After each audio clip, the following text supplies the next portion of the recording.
Assalamualaikum warahmatullahi wabarakatuh.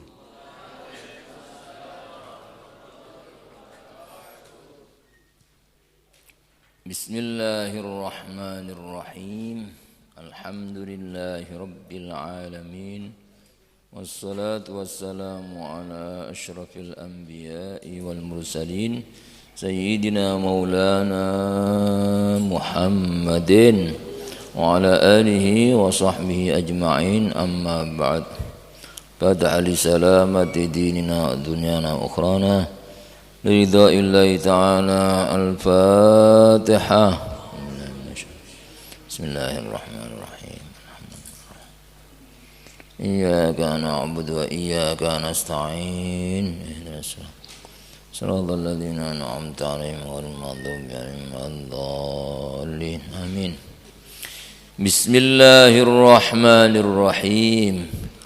لا يكن تأخر أمد العطاء مع الإلحاح في الدعاء موجبا ليأسك فهو ضمن لك الإجابة فيما يختاره لك لا فيما تختار لنفسك وفي الوقت الذي يريد لا في الوقت الذي تريد. Para jamaah pengajian Jumat pagi yang dirahmati oleh Allah, alhamdulillah kajian kita pagi hari ini kitab Al-Hikam telah sampai pada hikmah yang ke-6. Di dalam hikmah yang ke-6 ini kita dianjurkan agar dalam kehidupan ini kita banyak-banyak berdoa, memohon kepada Allah Subhanahu wa taala. Napa sebabnya? Sebab doa itu merupakan ibadah, sebagaimana yang telah disabdakan oleh Nabi Muhammad SAW, ad-doa huwal ibadah. Doa itu adalah ibadah. Dalam hadis yang lain, ad-doa mukhul ibadah. Doa itu merupakan inti ibadah. Nopo sebabnya kok doa itu dikatakan ibadah? Sebab dengan berdoa itu orang menyadari bahwa dirinya itu lemah. Dengan berdoa itu orang menyadari bahwa dirinya butuh kepada Allah. Semakin kita ini merasa butuh kepada Allah, semakin butuh, justru itu semakin tinggi kualitas ibadah. Di samping doa itu merupakan ibadah, sekaligus dengan berdoa itu orang akan mendapatkan rahmat Allah, rahmat kasih sayang Allah, sebagaimana yang disebutkan dalam hadis riwayat Imam Tirmidzi, man futiha lahu minkum babud du'a futihat lahu abwabur rahmah. Kata Nabi, barang siapa yang telah dibukakan baginya pintu berdoa, kok dikerentekno moro gelem donga, seneng donga, niku berarti futihat lahu abwabur rahmah, telah dibuka bagi orang itu lawangi rahmati Allah. Berarti piyambake niki tiyang donga niku alamat oleh rahmati Allah. Berbicara tentang rahmat, kula panjenengan dalam kehidupan ini pasti butuh rahmat dan kasih sayang Allah. Kita bisa apapun ya, kita sedaya saged ya ibadah, sholat, saged ngaji, saged meninggalkan maksiat, bisa jadi orang takwa, bisa dari orang soleh, niku semata-mata karena rahmat Allah. sebagaimana yang disebutkan dalam Al-Qur'an surat An-Nur ayat 21. Allah dawuh, A'udzubillahi minasyaitonir rajim. Walaula fadlullahi 'alaikum wa rahmatuhu ma zaka minkum min ahadin abada walakinnallaha yuzakki man yasha. Andaikan tidak ada fadl itu anugerah, karunia, kemurahan dari Allah dan rahmat kasih sayang Allah atas kalian, kata Allah, umpama gak ono fadl Allah, gak ono rahmat Allah atas kalian, ma zaka minkum min ahadin abada. Tidak ada seorang pun dari kalian yang jadi orang bersih, baik, taat, tidak ada. Walakinnallah yuzakki man yasha, tetapi Allah sing menjadikan orang itu bisa taat, bisa bersih, bisa baik, itu semata-mata karena rahmat dan kasih sayang Allah.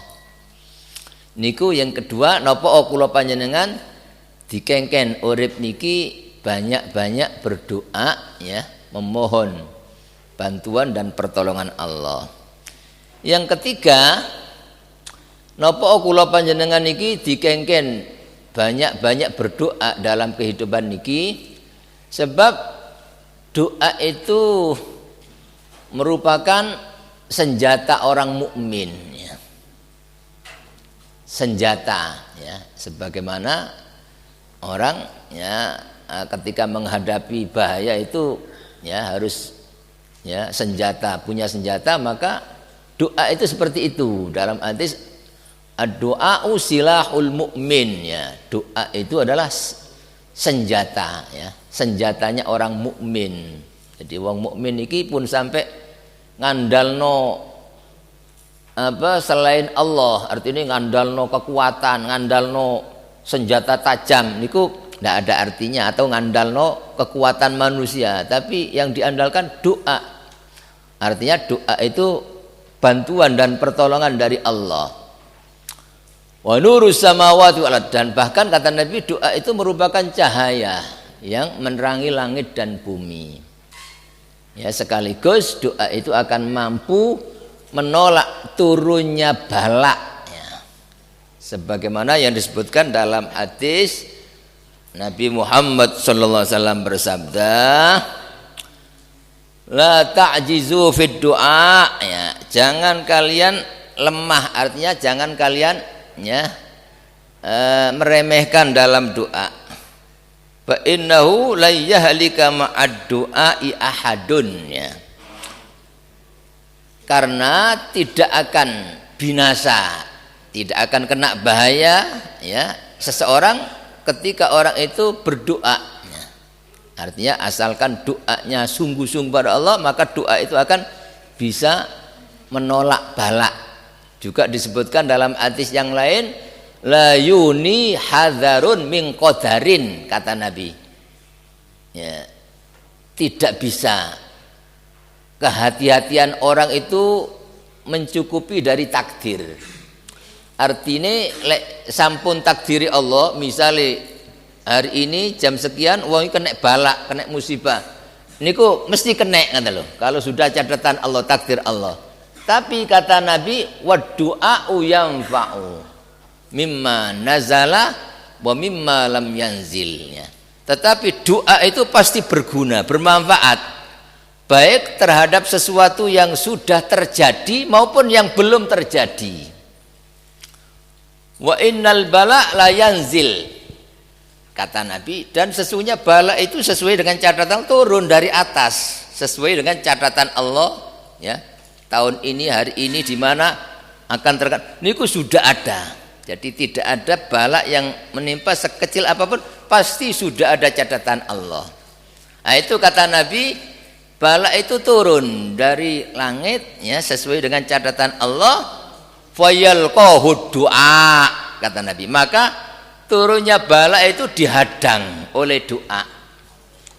Faya'talijani ila yaumil qiyamah, maka antara doa dan bala itu berbenturan, tarung istilahnya ya. Mana yang lebih kuat ya.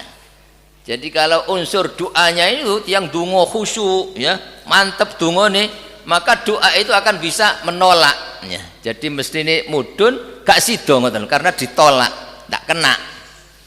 Niku di antara nopo kula panjenengan ya dalam kehidupan ini, terutama dalam suasana seperti sekarang ini ya, umumnya kita ya bangsa Indonesia bahkan seluruh dunia ya, umat manusia itu menghadapi ya musibah-musibah ya. Nah, itu kesempatan untuk banyak-banyak berdoa yang sungguh-sungguh, yang ikhlas, yang khusyuk ya. Karena menurut hadis Nabi niki hanya doa niku lek hati-hati maksud diuat itu lek wis ketakdiri kena ngoten lho.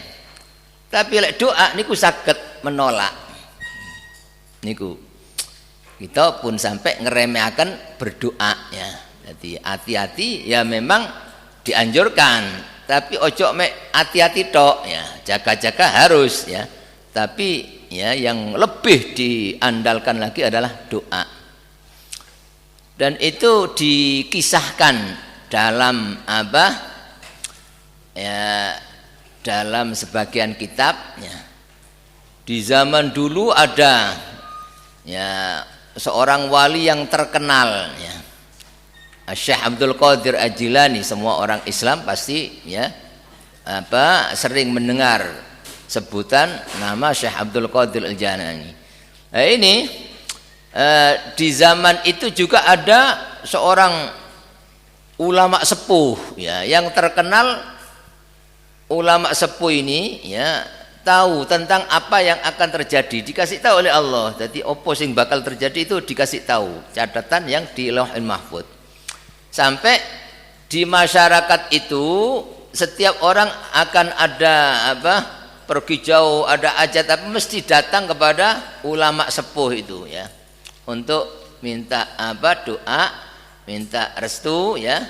Ya, maka suatu ketika ada seorang pedagang ya yang berencana mau dagang. Biasanya kalau dagang orang zaman dulu itu jauh sampai berhari-hari ya ke negeri lain.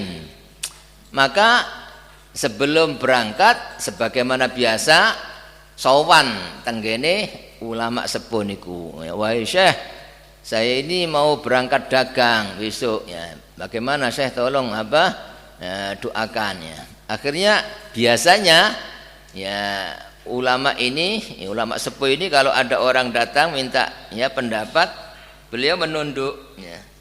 Beberapa saat itu beliau dikasih tahu oleh Allah apa yang akan terjadi. Akhirnya setelah menunduk beberapa saat melarang, pun Pak sampean pun budal ya. Nggih, bagaimana orang ini sudah matang persiapannya, sudah berambisi mau dagang kok dilarang. Akhirnya ingin tanya ya, nopo si yai ya, cara kasari. Sebab kata yai sepuh ini, saya dikasih tahu oleh Allah catatanmu ini kamu akan memang akan hasil kalau dagang, tapi kamu akan kena balak ya. Kamu nanti akan dirampok oleh orang dan kamu akan dibunuh. Akhirnya ya mau menerima itu ya, pamitan, memutuskan tidak berangkat ya. Akhirnya setelah pulang mungkin dalam keadaan agak sedih karena sudah rencana matang mau dagang terus kok tidak jadi. Ujuk-ujuk Syekh Abdul Qadir itu apa, keluar menemui orang ini, langsung mengatakan, Pak sampean budal dagang wis, kula sing nanggung. Nggih, karena Syekh Abdul Qadir waktu itu walaupun masih muda, terkenal kewaliannya ya, terus orang ini memang berambisi mau dagang, akhirnya bunga ya, moro-moro karena ada orang yang terkenal wali juga yang menjaminnya. Akhirnya budal gitu ya, yang tadinya takut karena ada Syekh Abdul Qadir terus berangkat. Besoknya berangkat, betul dalam perjalanan dagang ini hasil, dapat untung besar. Nah, setelah selesai mau pulang itu payah, dia maunya beristirahat ya. Ketika sedang beristirahat tertidur gitu itu mimpi ya. Jadi seolah-olah datang perampok terus mengambil, merampas hartanya terus dia disembelih. Ya, pada saat dalam mimpi itu pedangnya diletakkan di leher itu sudah kena dagingnya dan sudah keluar darah, dia terbangun kaget terus dia menyentuh lehernya itu ternyata ada darahnya juga. Dia akhirnya syukur, alhamdulillah, mungkin ini maksudnya Kiai Sepuh itu saya terjadi ini tidak dijadikan oleh Allah betul-betul tapi diganti dalam mimpi berkat itu. Akhirnya syukur pada Allah terus pulang ya. Setelah pulang dia pikir-pikir, ya aku nandisi yo apa nang Kiai Sepuh iku isih apa nang Syekh Abdul Qadir aku ya. Akhirnya wis aku tak nang Kiai Sepuh sik wis ya. Akhirnya ketika menuju ke Kiai Sepuh itu ditunggu oleh Kiai Sepuh itu di depan rumahnya. Ojo nang aku sik awakmu. Nang iku Syekh Abdul Qadir sik. Sebab awakmu iki diselamet Allah gara-gara didongakno Syekh Abdul Qadir ping 70. Dadi awakmu budal tuh Syekh Abdul ndonga nang Allah supaya wong iki selamat saking balak, didoakan 70 kali. Kata ya sama walinya. Itu berkat apa? Doa. Ya, akhirnya betul ketika datang kepada Syekh Abdul Qadir, ya sampean budal iku tak dongakno sampean ping 70 ya. Maka ndak jadi kena balak itu. Begitu keampuhan doa itu seperti itu ya. Maka kita sebagai orang mukmin yang beriman, yang pasti kita punya keyakinan bahwa kita ini butuh Allah niku setiap detik. Butuhnya kita dumateng Allah niku setiap detik. Mboten enten bedane antara orang yang paling melarat utawa wong sing paling sugih, sama butuh pada Allah 100%. Bukan berarti lek sugih gak butuh Allah, lek melarat bukan. Jadi walaupun orang terkaya di dunia lek gak diselamat Allah gak bakal selamat ya. Walaupun orang terkaya di dunia, kekayaan bukan miliknya, milik Allah bisa dicabut sewaktu-waktu, tetap harus butuh Allah, harus ya. Jadi orang mukmin itu tidak ada bedanya antara pas misalnya waktu itu paling melarat ya, terus sergap ndonga nangis nang Allah, terus berubah dadi wong sing pancet butune. Itu baru orang ya mukmin betul.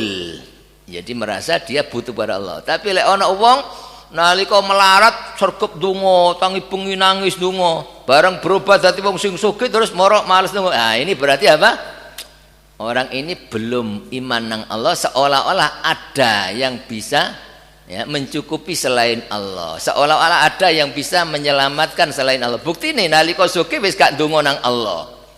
Padahal mestinya orang itu ya walaupun jadi orang terkaya justru harus banyak mendekat kepada Allah, banyak merasa butuh kepada Allah.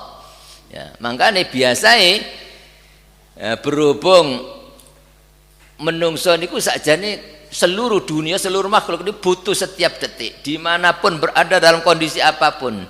Cuma kadang-kadang perasaan butuh nang Allah niku tertutup atau samar gara-gara rumangsa sugih. Oleh karena itu biasa lek ana wong ngene iki akhire sugihne dicabut karo Allah supaya sadar lek awakmu iku butuh nang aku, ngoten lho. Ya, makanya lek tiyang kepingin keadaan apapun oleh Allah ya tidak dicabut ya kenikmatannya ya, kita ketika mendapat nikmat apapun kula panjenengan kudu tambah nyedek nang Allah, tambah merasa butuh kepada Allah ya. Begitu juga tidak ada bedanya antara orang ketika dalam keadaan sehat kuat ya atau dalam keadaan sakit parah, sama butuhnya ya. Cuma umumnya menungso niku butuh nang Allah pas kepepet sehatnya umumnya. Padahal sama ya. Makanya kula panjenengan cara butuh nang Allah, ndonga nang Allah pun mek melarat tok, pun mek kepepet tok ngoten lho. Ya.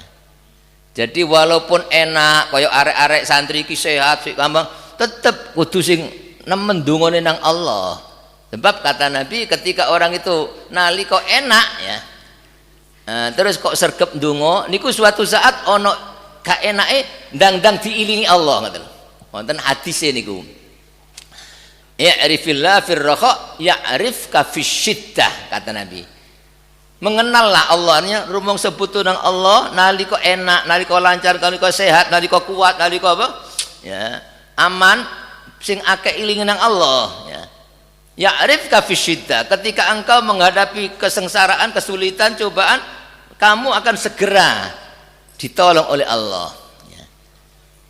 Pun sampai jagakno nalika enak gak tau eling nang Allah, gak tau ndonga, kok gak butuh nang Allah, pas kepepet kait nangis-nangis ya bah ndonga nangis-nangis nang Allah. Lah ini menurut sebagian hadis kecik apa wong sing ngene iki akhirnya kalian Allah dijarno. Ada perbincangan di antara malaikat, ya Allah wonten tiyang nangis Gusti niki ya kepepet niki. Jere Gusti Allah, jarne aku seneng krungu nangise wong iku. Ojo diselesaino masalahe. Apa sebabnya? Sebab lek diselesaikan meneh prei, sebab wong iki lek enak gak eling nang aku, cara kasane ngono. Jarne wis cek eling nang aku terus, cek butuh nang aku, akhirnya gak ndang disekno. Tapi lek tiang niku nalika enak wis eling nang Allah, butuh nang Allah, niku kapan ono gak enake eling langsung ya jere malaikat niki Allah Gusti niki swara wis terkenal niki, mulai biyen wis butuh teng panjenengan. Jere Gusti Allah, ya wis ndang tulungono, sebab masih wong iki enak tetep eling nang aku. Ngoten apa? Niku maknane nalika kula panjenengan iki enak, lancar, aman, ya sehat, kudu sing nemen butuhe nang Allah, ngoten lho. Kudu nyedhek nang Allah. Suatu saat pas menghadapi kesulitan ndang ditulungi kalian Allah. Contohnya napa? Ya, salah satu di antara sekian banyak yang dicontohkan oleh Allah Subhanahu wa taala Nabiullah Yunus alaihissalam ya. Nabiullah Yunus niku dikisahkan ya pernah diuji oleh Allah dengan ditelan ikan ya. Ikan paus yang besar ya. Niku beliau ya di dalam ikan itu bertasbih, berdoa dengan mengucapkan la ilaha illa anta subhanaka inni kuntu minadz zalimin. La ilaha illa anta subhanaka inni kuntu minadz zalimin ya. Ketika beliau mengucapkan tasbih niki langsung oleh Allah ditulungi kata loh. Jadi walaupun di dalam perut ikan dibawa ke dasar laut, tidak tahu berapa hari ini, tapi aman, selamat karena ditulungi Allah. Ya, kenapa kok begitu kata Allah dalam ayat lain? Falaula kana minal musabbihin, lalabitha fi batnihi ila yaumi yub'atsun. Ciri Gusti Allah. Umpama Nabi Yunus niki gak istiqomah mulai biyen sadurunge diuntal iwak wis butuh nang aku, nyedek nang aku, istiqomah tasbih nang aku, umpama gak ngono pas ditelan iwak kait butuh tetep no ngene wetenge iwak sampai kiamat jere Gusti Allah. Umpama Nabi Yunus niku mboten mulai biyen wis istiqomah butuh nang Allah ya niku dijarno ki njane werut apa wetenge iwak ya sampai kiamat. Tapi berhubung Nabi Yunus niku nalika enak lancar wis butuh nang Allah 100%, akhirnya bareng diuntal iwak langsung ditulungi Allah. Niku contoh. Nah, niki Allah ngasih contoh begitu yang Allah perlakukan kepada Nabi Yunus, begitu juga Allah memperlakukan seperti yang diperlakukan pada Nabi Yunus pada orang-orang mukmin. Wa kadzalika nunjil mu'minin, terus Allah. Ya. وَذَنُّونِ إِذْ ذَهَبَ مُغَاضِبًا فَظَنَّ أَن لَّن نَّقْدِرَ عَلَيْهِ فَنَادَىٰ فِي الظُّلُمَاتِ أَن لَّا إِلَٰهَ إِلَّا أَنتَ سُبْحَانَكَ إِنِّي كُنتُ مِنَ الظَّالِمِينَ فَاسْتَجَبْنَا لَهُ وَنَجَّيْنَاهُ مِنَ الْغَمِّ wa kadzalika nunjil mu'minin. Ya, Allah mengkisahkan Nabi Yunus ya, dan seperti yang dilakukan pada Nabi Yunus itulah kami menyelamatkan orang-orang mukmin. Ya, apa maksudnya? Ya, kula panjenengan ketika menghadapi kesulitan apapun, kula panjenengan kedah memurnikan Allah seperti Nabi Yunus itu la ilaha illa anta. Namung panjenengan Gusti sing damel kejadian niki. Kula nggih diuntal iwak nggih panjenengan sing ngersakaken Gusti, iwak nggih ya iwake panjenengan Gusti ya. moro-moro iwak teko moro-moro mangap nggih panjenengan sing nekakaken iwak Gusti. Kula numpak perahu moro perahu goncang nggih panjenengan sing goncangaken iku maknane la ilaha illa anta. Tauhid namine apa? Ya. Terus moro-moro nahkoda kapale moro tega mentolo buang kula nggih panjenengan sing ngobaken atine Gusti ya. Terus ya itu maknane la ilaha namung panjenengan kejadian apapun Allah yang mengendaki. Terus ya subhanaka maha suci engkau artinya Gusti Allah maha suci dari kurang gak kurang gak salah Allah. Apapun kejadian yang terjadi itu Allah bener pasti ada hikmahnya ada hikmah itu apa maknanya subhanak maha suci Allah dari segala sifat kurang. Inni kuntu minadz zalimin kula sing zalim Gusti niku pelajaran. Dadi kula panjenengan kapan menghadapi kesulitan apapun kudu eling sing gawe iki Allah ujian doko Allah terus iso menyelesaikan yo Allah tok. Kita ndak bisa, seluruh makhluk ndak bisa mengatasi masalah apapun lek mboten Gusti Allah niku maknane la ilaha illa anta. Terus gak salah Gusti Allah ya sehingga mboten ngersula mboten sambat sebab iki sing mengenai Allah pasti menghendaki yang terbaik pasti ada hikmahnya ngoten lho. Pasti di balik ujian itu ada nikmat-nikmat yang banyak. Nah, terus kudu ngakoni kula niki zalim Gusti mungkin kula niki kurang syukuri teng panjenengan mungkin kula niki sering lalai teman ya niku. Nah, terus apa? Dengan begitu itu katanya wa kadzalika nunjil mukminin. Seperti itulah kami akan menyelamatkan orang-orang mukmin seperti yang dicontohkan pada diri Nabiullah Yunus alaihissalam. Nah, ini termasuk doa dan kalau berdasarkan ya ayat-ayat Quran dan hadis-hadis Nabi Muhammad SAW ya, doa niku mboten kudu bersifat jaluk mboten.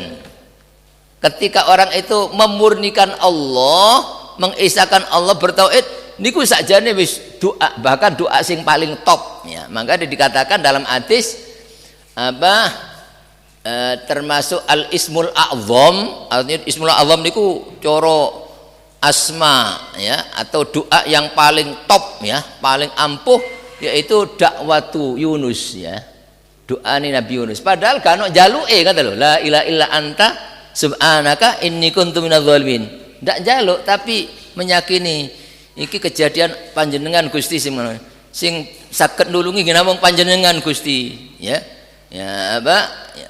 Engkau ndak salah apapun kejadian pasti engkau menghendaki yang terbaik ngoten niku jenenge doa dan justru ini doa yang ya lebih ampuh ngoten lho ya tanpa minta justru diijabahi oleh Allah ya seperti itu. Mila setunggal waktal Nabiullah Musa alaihissalam nanti matur teng Gusti Allah ya Rabbi wahai Tuhanku alimni syai'an adzkuruka bih wa ad'uka bih.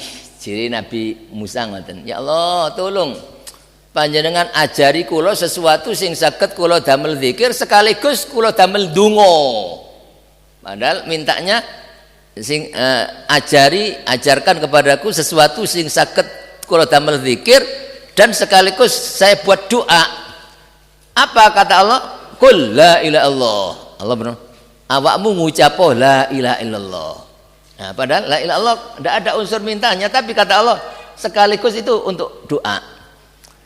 Ketika dikasih oleh Allah la ilaha illallah terus Nabi Musa ya Rabbi kullu ibadik yaquluna hadza wahai ya Allah la ilaha illallah niku sedaya kawula panjenengan sampun apal sampun ngucap niku kabeh sak donya wis apa seh la ilaha illallah innama uridu an takhussani bi sing kula maksudaken sing khusus kangge kula tok ngoten lho Gusti.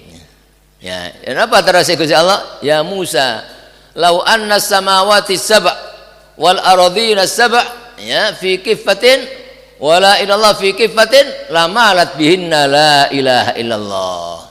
Musa, umpama langit pitu iku dikumpulno dan bumi pitu didadekno siji didekek daun timbangan. Terus la ilaha illallah iku didekek daun timbangan. Iku sing abot la ilaha illallah. Jadi dibanding kari langit pitu karo bumi itu si bobotan la ilallah niku lho. Ya, jadi saking kisah niki sing diarani ndonga niku mboten kudu njaluk. Nalika wong iku nyuwijikno Allah, ya. Kita niki iso apa aku gak iso apa-apa sing ngisakno aku Allah. Kita niki oleh nikmat apa rupa apa iki teko Allah iki dudu teko aku ya. Ana kejadian napa mawon iki Allah sing menghendaki. Allah gak mungkin salah, pasti Allah menghendaki yang terbaik, pasti ana hikmahe. Ngoten niku apa? Namine la ilaha illallah ngoten lho apa? Dan begini ini termasuk apa? Doa ya. Tanpa minta pun sudah bermakna doa ya.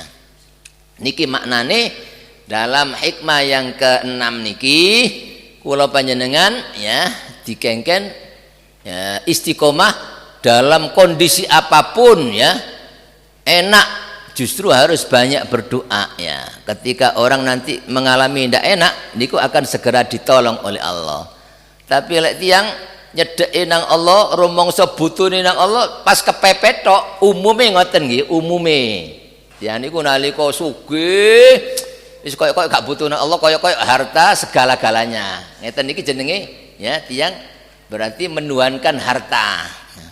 Bareng dicabut kalian Allah hartane ludes melarat entek kabeh baru nangis-nangis bengi sing biasae gak tau tangi bengi. Sing biasae gak tau nang masjid ya. Sing biasae gak tau sapa nang kiai nangis-nangis. Tapi aneh, bareng dibalik nomane sugih maneh lali meneh. Nah ini kisahnya sifatnya wong mukmin ngoten lho. Wong mukmin padha. Dadi keadaan apapun tetep sing nyelametno aku, sing nulungi aku, sing iso nolak bae Gusti Allah tok. Selain Allah gak iso apa-apa. Sehingga keadaan apapun sama. Ya, antara kita niki berada di tengah-tengah manusia keramaian maupun sendiri padha butuhe nang Allah 100% ngoten lho. Pun sampai nalika aman wis aku dijaga are wis gak kuwatir aku. Nalika dia waduh ya apa aku gak selamat. Nah, tiyang sing ngeten iki berarti sik durung ya, sik durung nyuwijikno Allah. Seolah-olah ada yang bisa menyelamatkan selain Allah. Yang mukmin padha ngoten lho. Sebab manusia awak dijaga aja dijaga wong sak kampung nggih. Sak donya njaga aku lek Gusti Allah gak nyelametno gak bakal selamat. Jadi tetap manusia dijaga tetap butuh ya Allah, kula mboten bakal selamat lek mboten panjenengan sing nyelametaken Gusti, tetap selain Allah gak iso apa-apa ngoten lho. Sebagaimana sendirian yo gak gemeter Kang. Sebab apa? Allah iso. Walaupun orang itu di tengah-tengah bahaya, sediwian, lek Gusti Allah nyelametno, ya pasti selamat. Contoh nih, ya salah satu contoh Nabiullah Ibrahim alaihissalam berada di dalam api yang sebesar gunung, yo aman, selamat, tentrem, padahal di dalam api. Apa sebabnya? Sebab ono Gusti Allah. Di hati Nabi Ibrahim hanya ada Allahu Akbar. Sak liyane Allah geni gak ono apa-apane, ngoten. Nah, kalau panjenengan kudu belajar istiqomah, ngoten niku istiqomah ngoten lho. Nalika ge ndiae keadaan apa tetep butuhe nang Allah 100% sehingga nalika enak ya ndungone khusyuk ngoten lho. Nalika gak enak ya mboten lek pas kepepet tok ndonga nangis khusyuk. Terus lek gak ono masalah ya tenang-tenang. Lah niki berarti ada yang diyakini selain Allah, si ono syirike ngoten lho. Lek tiyang tauhid ndak ada bedanya. Niku maknane kita subhanallah niku ngoten, maha suci Allah dari sekutuannya. Gusti Allah ngijeni dalam menghendaki apapun hanya satu yaitu Allah. Nah, maka di dalam hikmah ini kita sing penting ndonga nang Allah ya, masalah apa yang diberikan kepada kita ya terserah Allah yang maha bijaksana ya. Kita mboten perlu putus asa, aku mboten perlu wonten perasaan padahal aku mulai biyen lho ndonga kok pancet ae ya. Lek tiyang niku ngoten berarti gak kenal sapa Gusti Allah ya. Padahal ya Allah niku maha bijaksana, belum tentu ya orang itu minta sesuatu baik menurut Allah ya. Kalau diijab pasti diijab itu mak dipilih no sing terbaik kalian Allah ya. Tapi insya Allah akan kita sempurnakan pembahasan hikmah yang ke-6 niki pada kesempatan yang berikutnya insya Allah ya, karena keterangannya panjang sekali teng mriki. Sementara niku wau hanya ya sekadar kula sampaikan tentang pentingnya berdoa, tapi inti daripada yang disebutkan dalam kitab niki tasik dereng kula sampaikan ya, mudah-mudahan sedikit apa yang kita kaji niki menjadikan kita semakin dekat kepada Allah SWT, semakin butuh kepada Allah SWT, sehingga apapun ya kejadian yang menimpa kita, insya Allah Allah berikan kepada kita kekuatan iman, kesabaran, dan segera dimudahkan segala urusan kita oleh Allah. Mugi-mugi kita sedaya senantiasa diberikan kesehatan lahir dan batin, keluarga kita, orang tua kita, dan mudah-mudahan dijauhkan dari berbagai macam bala dan penyakit, diberikan kekuatan iman sampai akhir hayat kita memperoleh husnul khotimah. Amin ya rabbal alamin. Astaghfirullah rabbal baraya, astaghfirullah minal khataya, rabbi zidni ilman nafi'ah ووافقني عملا مقبولا. أستغفر الله رب البرايا، أستغفر الله من الخطايا، ربي علما نافعا ووافقني عملا مقبولا.